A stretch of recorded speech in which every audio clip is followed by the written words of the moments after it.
Que a graça e a paz do Senhor Jesus Cristo seja com você, principalmente agora que nós vamos continuar os estudos sobre o livro dos Salmos.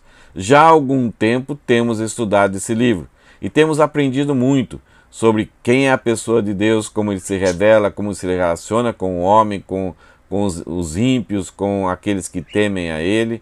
E estudamos também, aprendemos muito sobre quem nós somos, quais as nossas angústias, as nossas dificuldades, as nossas vitórias, as nossas alegrias, quais as razões para que possamos servir e honrar e obedecer a Deus.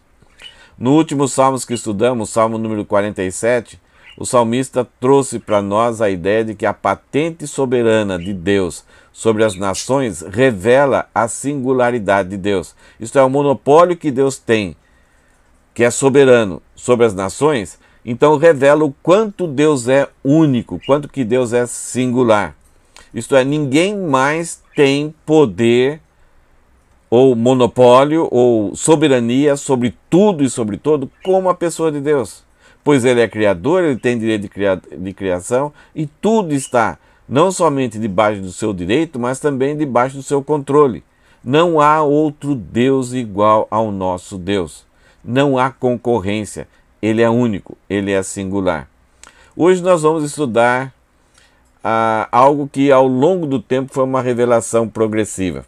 É algo sobre um lugar que você conhece, que você já ouviu falar, muitas vezes quase todos os dias está em notícias, porque sempre está acontecendo algum problema naquele lugar.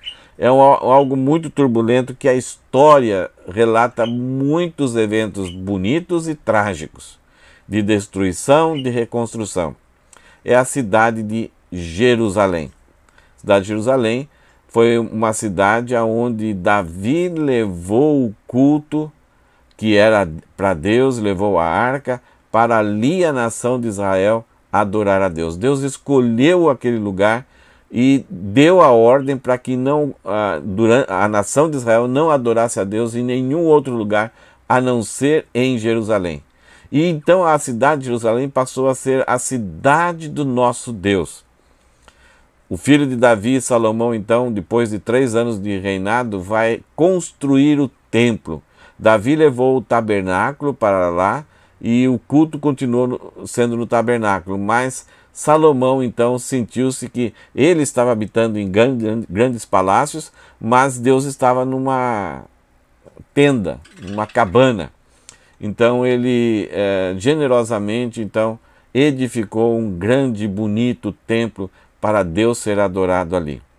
E todo sacrifício acontecer nesse lugar, e toda proclamação, as festas acontecer nesse lugar. Então Jerusalém se tornou para a nação de Israel o lugar da habitação, da revelação, da proclamação, da reunião do povo de Deus.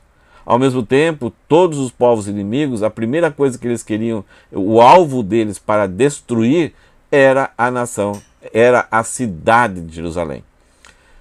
Desde o princípio, quando Davi traz então o reino e a adoração a Deus ali em Jerusalém, ali já começou a trazer para nós ideias da escatologia, de que um dia Deus formaria um povo que seria chamado o seu povo, a sua cidade. E então em Apocalipse vai falar que a nova Jerusalém vai descer dos altos, onde Deus vai habitar com o seu povo. Os povos inimigos queriam destruir Jerusalém com o propósito de humilhar a nação de Israel e trazer a ideia de que Deus não é nada. Então hoje nós vamos ver, juntamente com uma história que aconteceu, que tem ligação com o Salmo 47 também, que toda a nossa história ela começa num jardim e termina numa cidade.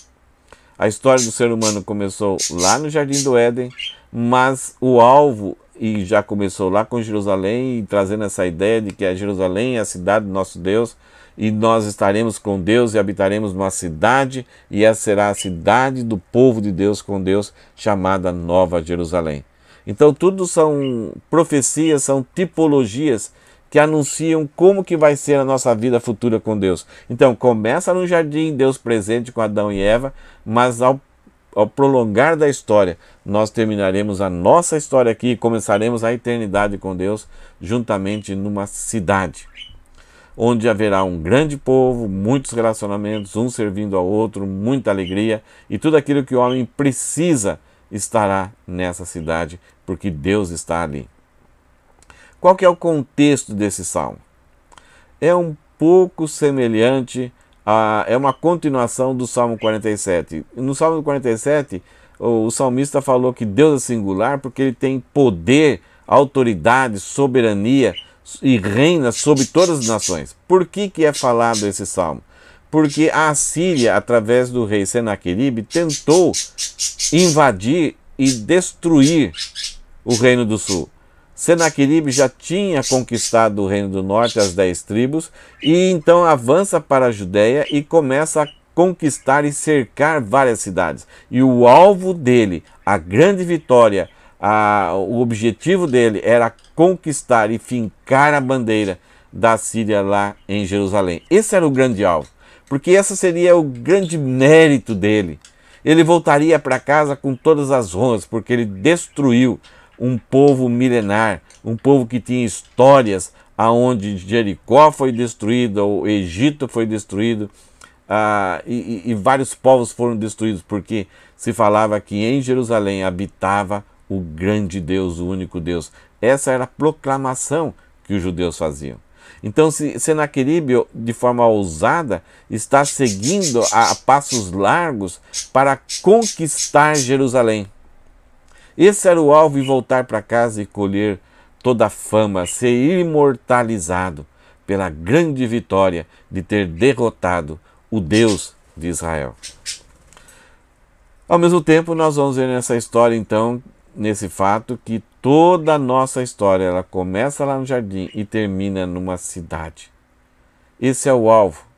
Quem que vencerá? Senaqueribe destruirá essa história, ou Deus fará com que essa história continue, a cidade continue, e no futuro Deus possa trazer então uma cidade para habitarmos totalmente com eles? Vamos ver um pouco do contexto do que tinha acontecido.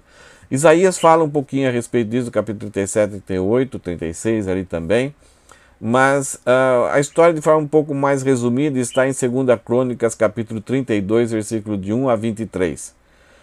O primeiro versículo de 2 Crônicas 32, ele fala assim: depois de Ezequias ter sido tão fiel em todas essas situações, então todos os eventos que vão a seguir, que vai acontecer com Ezequias, e Isaías e Senaqueribe, está depois de uma reforma espiritual e social que o rei Ezequias fez. A nação de Judá, ela teve 20 reis. 8 foram bons, o resto, todos eles falharam com Deus. E Ezequias é um dos reis que, num determinado momento, percebeu que ele, no papel de um rei teocrático, deveria fazer uma reforma, deveria ajudar a nação de Israel a voltar-se para Deus. E ele começa com o cuidado com os levitas sacerdotes. Ele leva a população a abençoar, a cuidar, a renovar o cuidado que deveria ser feito para os levitas sacerdotes. Num certo sentido, era o trabalho, era a adoração, era o louvor, todas as responsabilidades que Deus... Então, para Ezequias, Deus estava em primeiro lugar. E o povo veio e contribuiu, renovou o cuidado, e sobrou muita coisa, e o culto foi restaurado, a alegria foi restaurada, e ao mesmo tempo, tudo aquilo que Ezequias fez teve sucesso, e a nação de Israel, em alegria, em paz, também foi reerguida, tudo foi renovado com muita alegria. Então, por causa do que aconteceu, o autor de 2 Crônicas, possivelmente Esdras, escreve assim o primeiro versículo: e depois de Ezequias ter sido tão fiel em todas essas coisas, vai acontecer o que eu vou relatar nessa sequência de forma resumida. Essa lista aqui não é os versículos, são eventos que aconteceram. O que aconteceu? O rei da Assíria, do grande império da época, que dominava todo mundo, já tinha conquistado o Reino do Norte, então ele invade e cerca as cidades de Judá. Então ele desce um pouco mais, e todas as cidades ao redor de Jerusalém, ele vai e cerca e invade. Ele toma posse dessas cidades. Então ele está causando um medo. A nação de Israel que está ali em Jerusalém, o povo de Judá que está em Jerusalém, está tendo essas notícias de que esse grande, maldoso, cruel rei está conquistando a nação e daqui a pouco vai chegar aqui. Ezequias tem a primeira ideia porque dentro de Jerusalém saíam alguns canais, foram construídos alguns canais de água muito boa e saíam e irrigavam todo ao redor. Então Ezequias manda fechar o canal de passagem de águas das fontes. Então, para que o exército de Senaqueribe, ao chegar ali em Jerusalém, não tivesse ao seu dispor toda essa água boa, gostosa, uma água mineral, que água era como ouro naquela época. Então a primeira coisa que ele fecha. Eles não são dignos, porque isso daqui, essa água sai das fontes da cidade santa, da cidade do Senhor, e não é para essas pessoas. Então uma estratégia militar que Ezequias tem, uma boa ideia que ele tem, e também impede com que Senaqueribe entre para Jerusalém por esses canais. Então Ezequias, depois disso, preparou a cidade, mandou construir torres de vigia, preparou muros para que a cidade ficasse mais fortificada e pudesse aguentar os ataques. E encoraja o povo. Então ele trabalha no coração do povo, dizendo que Deus está com ele, que eles eram para ficar firmes, que Deus ia lutar por ele. Então eles preparou os exércitos, os generais, os líderes, para que fossem animados diante daquele evento, daquele possível ataque que estava prestes a acontecer. Agora, era um ataque covarde, porque o exército de Senaqueribe era muito grande, muito cruel, não tinha compaixão, eles agiam de forma covarde contra os povos, eles colocavam anzóis no nariz das pessoas, cortavam a barriga, o estômago das grávidas. Então era um povo que causava um grande temor. Não era só a guerra, mas era a crueldade da guerra. Senaqueribe então envia, ele está um pouco longe de Jerusalém, e ele envia mensagem através de alguns oficiais. E a ideia que ele manda para Ezequias é o seguinte: olha, eu sou mais eu, comigo ninguém pode. Vejam o que eu já fiz e o que os meus antepassados já fizeram. Então se rendam, se entreguem, abram os portões e eu vou conquistar, será o melhor para vocês. Então um rei orgulhoso, soberbo, cruel e escarnecedor e desprezador de tudo aquilo que é sagrado e santo. Eu sou mais eu, comigo ninguém pode. E aí esses oficiais chegam ali ao redor de Jerusalém e gritam em hebraico. Essa era a língua dos judeus.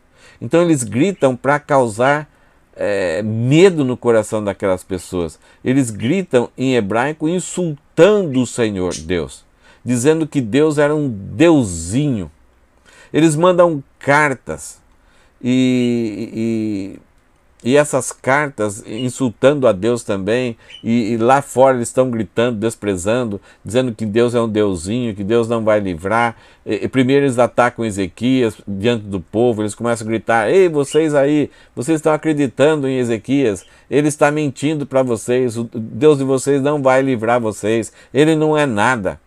Então, não confiem em Ezequias, eles querem minar o coração e a mente para que o povo entre em desespero e se rendam. Então, diante disso, essas cartas que Ezequias recebe com esses insultos, Ezequias e Isaías oram e vão até o templo e entregam, colocam diante de Deus ali no templo essa carta. E Deus fala para ele: fique tranquilo, confie, a vitória será dada a vocês. E naquela noite, 185.000 soldados assírios morrem por um anjo. Deus enviou um anjo que matou 185.000 soldados. Aqueles assírios que viram essa mortandade, que enfrentaram essa batalha somente com o anjo e somente com um anjo, eles voltaram correndo, apavorados, machucados, abalados, aterrorizados para a Síria. Senaqueribe então volta envergonhado, com seu exército assustado, porque nunca viram algo igual. E então Senaqueribe entra no templo do seu Deus, e os seus filhos entram e matam ele, o próprio pai, a espada, e um dos filhos passa a reinar. Aqui nós temos uma coisa bem interessante. Diante da afronta que os assírios fizeram contra Deus, Ezequias e Isaías entregaram essa carta a Deus e ali receberam uma palavra de vida, uma palavra de esperança. Os assírios tinham falado que Deus era um deusinho. E quando Senaqueribe entra no templo do seu Deus, ele é morto dentro do templo. O Deus dele não pôde livrar ele dos próprios filhos. É um antagonismo. Aquilo que Senaqueribe levantou contra Deus foi exatamente o que aconteceu contra ele. Quem é o Deus verdadeiro? Deus não aceita que o homem destrua ou tenta macular a sua glória. Ezequias não fez nada, inclusive foi dois mendigos, dois homens pobres que viram aqueles soldados mortos lá de madrugada e entraram na cidade, o povo estava todo tremendo, e esses homens falaram: por que vocês estão tremendo? A batalha já aconteceu, já acabou, vencemos, Deus venceu por nós, os soldados estão mortos lá fora. E a nação de Israel pôde experimentar de forma assustadora, magnífica, maravilhosa, a luta de Deus por eles. É exatamente sobre isso que o salmista vai escrever o Salmo 48. Por isso que agora eu vou ler, e quando você lê esse salmo, você vai acompanhar comigo essa leitura, não precisamos quase explicar nada, porque esse é o retrato do que foi esse evento. Vamos lá? Versículo 1. Em primeiro lugar, o salmista fala que Deus é o protetor de sua cidade. É Deus que construiu, é Deus que quis essa cidade por sua morada. Então, se ele está lá, ele é o protetor. Apesar desse salmo falar muito sobre a cidade de Jerusalém, nós podemos correr o perigo de idolatrar, achando que ela é que tem o poder. Não. Aconteceu essas maravilhosas coisas porque Deus estava ali. A essência era mais importante do que a substância. E ali, por Deus ter sido desafiado, a cidade de Jerusalém, ela desfruta de uma vitória sem precisar fazer nada. É o que acontece conosco. Nós estamos na igreja, por pertencermos à igreja, por Cristo ter lutado por nós, nos feitos vitoriosos. Em Cristo nós somos mais que vencedores, sem nós termos feito nada, somente crermos e obedecermos. Hoje, então, a nossa função é proclamarmos e adorarmos a Deus, louvarmos a Ele pela grande vitória. Então, num certo sentido, nós somos a cidade de Jerusalém, nós somos a cidade de Deus atualmente, porque Deus habita no nosso meio. Mas um dia Deus trará a sua habitação, a Nova Jerusalém, e estaremos com Ele nessa cidade. Então nós nunca devemos adorar a bênção, os lugares, porque isso seria idolatria. Mas nós vamos sempre estar preocupados, por que aqueles lugares são maravilhosos e são vitoriosos. É porque Deus está ali. Por que a igreja subsiste por todos os séculos? É porque Deus está ali. Não porque ela é poderosa, não porque ela tem poder, ela é maravilhosa, ela é santa, ela é perfeita. Não. É porque ela é a noiva de Cristo. Então Cristo, Deus, deve ser sempre o adorado. Então veja aqui como começa esse salmo. E você conhece, nós cantamos no início essa música e vamos também no final cantar novamente. Grande é o Senhor e muito digno de louvor. É por causa disso. Então não é o local que é santo, sagrado por causa da sua essência. Não, o lugar é santo e sagrado e é maravilhoso por causa que ali Deus está. Grande é o Senhor e muito digno de louvor, na cidade de nosso Deus, em seu santo monte. Deus escolheu aquele lugar. É santo porque Deus escolheu e Deus está ali. O Monte Sião, o santo monte, é alto e magnífico. Então aonde Deus está, tudo fica belo, tudo fica magnífico. Toda a terra se alegra em vê-lo. Nós vamos ver a matéria, porque nós somos matéria também, mas por trás disso está a pessoa de Deus. Nós vemos a igreja, vemos como a igreja avança, como a igreja conquista, e a gente acha ela magnífica, mas é por causa que Deus está nela. Toda a terra se alegra em vê-lo. É a cidade do grande rei. O próprio Deus está em suas torres. Deus é o nosso vigia, Ele que está atento a tudo que acontece. Nada pega Ele de surpresa. Nenhum inimigo tenta derrubar a igreja e tenta pegar Deus de surpresa. Então o próprio Deus está em suas torres e se revela como seu protetor. Jerusalém desfrutou disso. Nós, como igreja, também temos Deus como nosso protetor. Ele que está atento a tudo que está acontecendo. E Ele protege. É a noiva. Mesmo que tente jogar lama na noiva de Cristo, Ele vai apresentar ela ao Deus Pai como santa, pura, sem mácula. Então, a coisa mais maravilhosa aqui que o salmista está falando é que Deus era protetor de Jerusalém. E nós podemos aplicar hoje para a igreja também. O salmista também fala que Deus mantém, por causa que Deus é protetor, então Deus mantém a sua cidade segura. E aqui ele vai relatar um pouco do que foi essa experiência para Senaqueribe. Os reis da terra uniram forças e avançaram contra a cidade. Sim, eles se juntaram, montaram estratégia, vieram com gritos, com brados de guerra, com armas que os outros países, os outros povos não tinham, e uniram essas forças, se juntaram. Por onde Senaqueribe passava, ele sempre estava acrescentando mais pessoas ao seu exército, porque ele escravizava essas nações e torná-las parte do seu exército. Então os reis da terra juntaram forças e avançaram contra a cidade.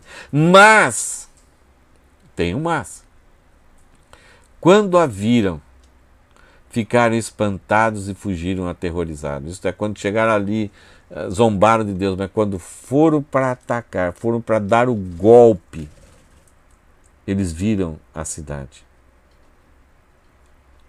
e ficaram espantados e aterrorizados. Foram tomados de medo e se contorceram de dores como a mulher no parto. É uma comparação que o salmista está dizendo para ver o sofrimento desses homens, porque o anjo do Senhor lutou por Jerusalém e eles não sabiam o que estava acontecendo, só sentiam o sofrimento, o espanto. É tão bom ver a Cristo, será a coisa mais maravilhosa que nós temos quando pudermos contemplar a beleza, a força, o poder de Cristo. Mas quando um homem, no seu orgulho, na sua soberba, zomba de Deus, se encontra com Deus, será o momento mais horroroso, mais sombrio da sua vida. Isso que aconteceu com Senaqueribe e seu exército. Eles olharam para o deusinho da cidade de Jerusalém. Então eles descobriram que não era um deusinho, era um Deus forte, poderoso, Senhor dos exércitos. E Deus, nesse momento, várias vezes, até que nas experiências de Davi, quando tinha um outro inimigo, Deus dava orientações para Davi levar o exército a fazer alguma coisa. Deus ajudava os soldados a serem fortes, terem estratégias, e eles lutavam e eles guerreavam. Mas aqui, nessa batalha, por causa da arrogância, da soberba de Senaqueribe, a nação de Israel estava lá dentro, sem saber até o que estava acontecendo lá fora.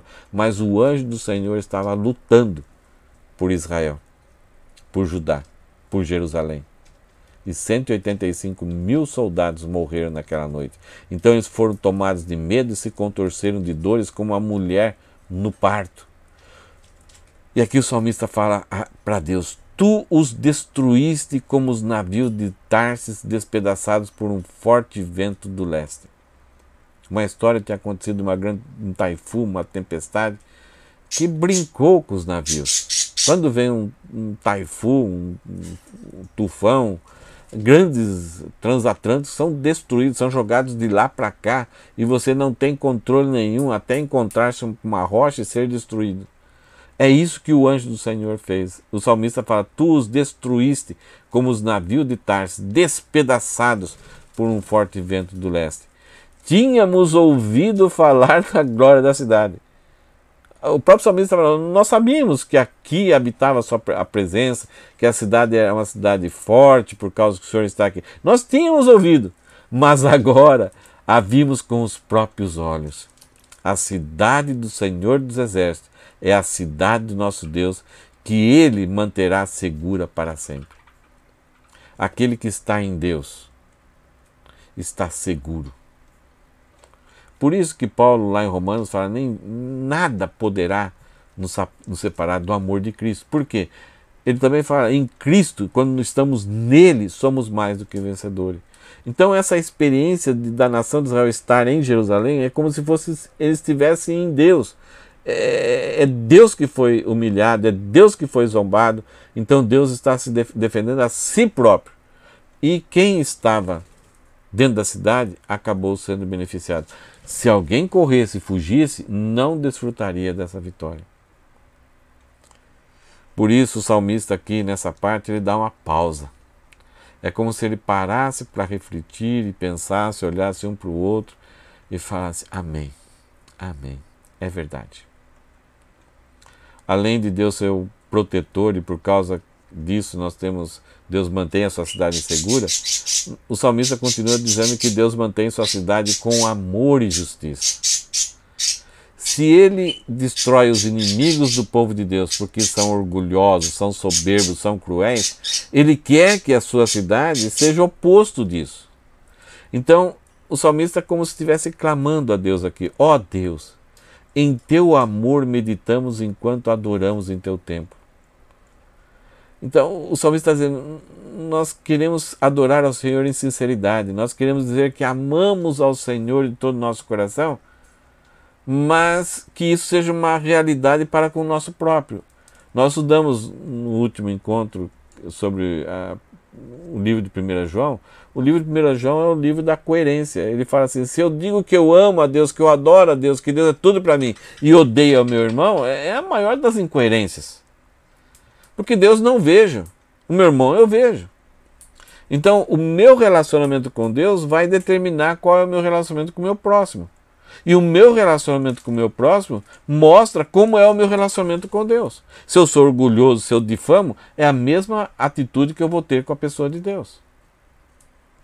Então precisamos ter coerência. Então o salmista aqui ele fala assim: eu quero ser coerente, eu quero agir dessa forma, eu quero que o Senhor sonde o nosso coração e veja se há essa incoerência. Ó Deus, em teu amor meditamos enquanto adoramos em teu templo. Nós avaliamos o quanto o Senhor tem sido bondoso, misericordioso, gracioso em todo o tempo. Então nós queremos isso, nós queremos agir da mesma forma que o Senhor age conosco. Nós queremos sempre lembrar o quanto o Senhor é bom para nós. Quando nós temos um mecânico que ele é sempre bom, o preço dele é bom, sempre ele conserta rápido, por que eu vou mudar? Por que eu vou seguir outras ilusões, outras propagandas? É a mesma coisa aqui. Então, quando eu medito na bondade e no amor de Deus em toda a história da minha vida, mais eu devo ficar apegado a Deus, mais eu devo ficar firme na minha confiança com Ele. Como teu nome merece, ó Deus, será louvado até os confins da terra. O Senhor merece ser louvado por todos os lugares. Tua forte mão direita está cheia de vitória. Alegre-se o povo no monte Sião. Todas as cidades de Judá exultem por causa de teus decretos. Então, ao mesmo tempo que Deus tem as suas verdades, os seus mandamentos, Ele também demonstra muito amor.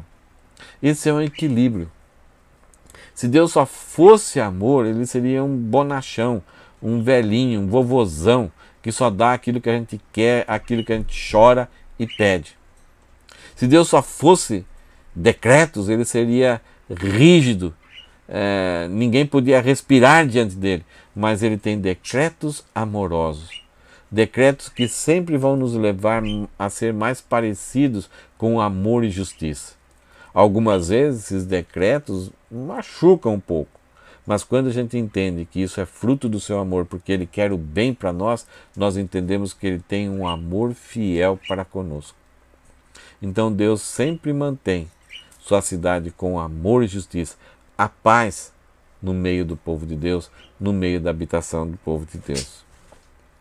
O salmista também fala que Deus guia a sua cidade para sempre. O homem ele está perdido, ele quer seguir cada um o seu caminho. E quem está na cidade de Deus, quem está no povo de Deus, quem habita com Deus, aonde ele habita, é guiado. Tem direção, tem propósito, tem alvo, tem objetivos na sua vida. A sua vida é uma vida frutífera e tem direção.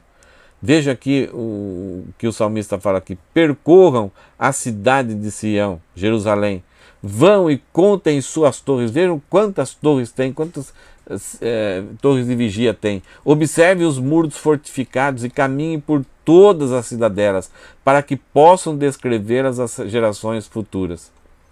O salmista está falando aqui que hoje que nós estamos no povo de Deus, nós devemos conhecer muito bem a cidade de Deus, conhecer muito bem a pessoa de Deus, para que a gente possa passar isso para as gerações futuras, para que a gente possa passar isso para os nossos filhos, para que a gente possa informar de geração em geração o quanto Deus foi, é e será bom para nós. Não há outro Deus, somente Ele é singular. Então nós precisamos saber com exatidão tudo aquilo que pertence a Deus, para que as novas gerações possam continuar confiando, possam perseverar no caminho do Senhor. Pois assim é o nosso Deus, Ele é o nosso Deus para todo sempre e nos guiará até o dia de nossa morte. A única forma para que Deus continue nos guiando é a gente conhecendo a Ele, a gente saber a voz dEle. Nós estamos no meio de muitos rebanhos, nós estamos misturados em vários rebanhos, em meio de lobos. Mas quando ouvimos a voz do Senhor, a gente sabe identificar. A ovelha do Senhor, ela sabe o tipo de assobio, ela sabe exatamente qual que é a voz do pastor. O próprio Jesus falou: as minhas ovelhas conhecem a minha voz e me seguem. Por isso que é uma necessidade, nós como pai, nós como igreja, passarmos informações, conhecimento, contarmos, aprendermos primeiro para depois passarmos para os nossos filhos tudo aquilo a respeito de Deus. Eu sei que muitos pais muitas vezes dedicam tempo, recursos, dinheiro para que os filhos sejam bons profissionais, bons alunos, bons estudantes, tenham um bom emprego, mas esquecem de alimentar o coração com esse conhecimento a respeito de quem Deus é. Se tornam crianças, se tornam adolescentes, se tornam jovens, se tornam adultos, pais, analfabetos a respeito de Deus. E aí quando vem Senaqueribe, com poucas palavras, eles se rendem e começam a fazer parte do exército do inimigo do povo de Deus. Agora aquele que aprende de Deus, ou sabe ouvir, sabe identificar a voz do seu pastor, e esse pastor maravilhoso seguirá para sempre e habitarão na cidade de Deus para sempre. E Deus vai guiar em todos os momentos da sua vida. O que nós vimos hoje, então, que toda a nossa história ela começa no jardim, lá no Éden, e vai terminar numa cidade maravilhosa, Jerusalém. E aqui nessa história de hoje nós tivemos essa experiência lá com Senaqueribes, Ezequias, Isaías, ilustrando a vida da igreja e ilustrando aquilo que será a grande Jerusalém, a habitação de Deus. O que nós vimos hoje é que toda a nossa história começa no jardim e termina numa cidade. O que aprendemos é que Deus é o protetor da sua cidade. A cidade em si não tem poder, as muralhas são facilmente destruídas, mas quando Deus protege, ela se torna indestrutível. Deus mantém a sua cidade segura porque Ele é o protetor. Deus mantém sua cidade com amor e justiça, não quer egoísmo, não quer arrogância, não quer autoritarismo dentro do seu próprio povo, dentro dos muros da cidade. E Deus guia a sua cidade para sempre, Ele dá direção, Ele dá objetivo e propósito. Que segurança, que harmonia, como é bom estar dentro da habitação de Deus. Algumas lembranças aqui daquilo que vai acontecer ainda. No penúltimo capítulo de Apocalipse tem esse texto aqui. E olha só o que João escreveu. É ele que está falando assim. Eu vi a cidade santa, a última cidade. Aquela que foi ilustrada por essa Jerusalém que nós vimos hoje. E nós somos uma ilustração dessa grande cidade, a cidade santa de Deus. João, o apóstolo João, nessa visão que ele teve, ele fala, eu vi a cidade santa, a nova Jerusalém, que descia do céu da parte de Deus como uma noiva belamente vestida para o seu marido.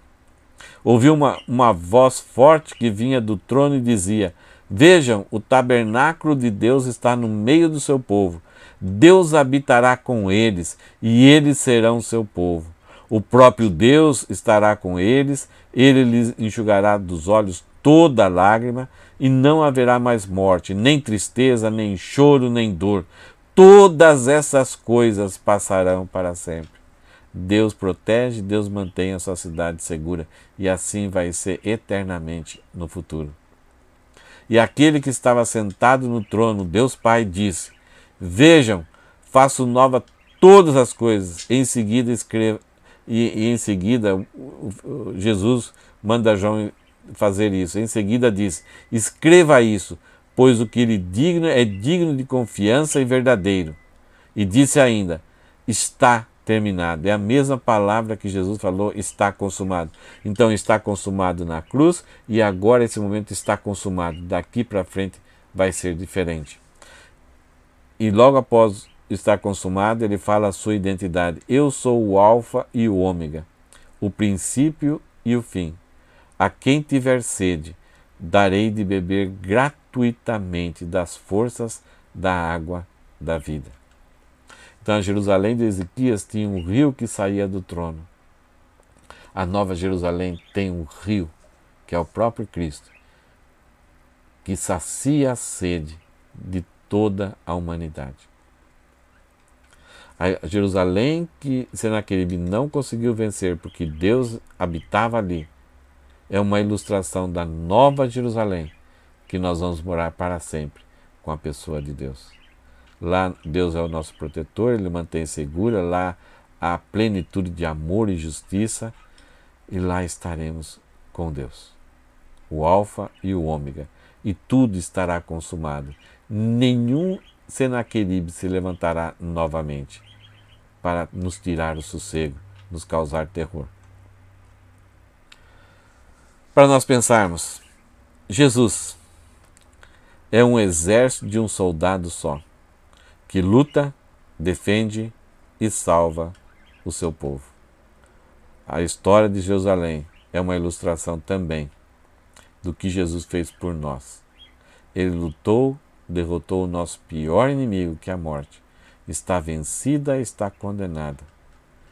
E ele é único, ele é singular. Somente ele pode realizar e conseguiu realizar essa vitória. Cabe a nós, então, adorarmos, louvarmos e proclamarmos a todo mundo, pois ele é um Deus salvador singular. Você tem vergonha de falar de Cristo? Você já entendeu o que aconteceu com você? Ou se realmente aconteceu a salvação na sua vida? Se aconteceu a salvação na sua vida, não se envergonhe, fale. Deus estará com você, Deus o protegerá. Você estará sempre seguro e protegido por Deus. E você sempre vai viver em amor e justiça. E por último, abandone a ilusão de Senaqueribe, de achar que o nosso Deus é um deusinho, que é melhor se entregar ao mundo, porque lá nós teremos satisfação e alegria. Não, só teremos segurança, amor, justiça e paz somente em Deus. Senaqueribe foi destruído, seu exército foi destruído, tudo aquilo que se opõe a Deus será destruído. Mas aquele que ama a Deus permanece para sempre. Estaremos na cidade do nosso Deus.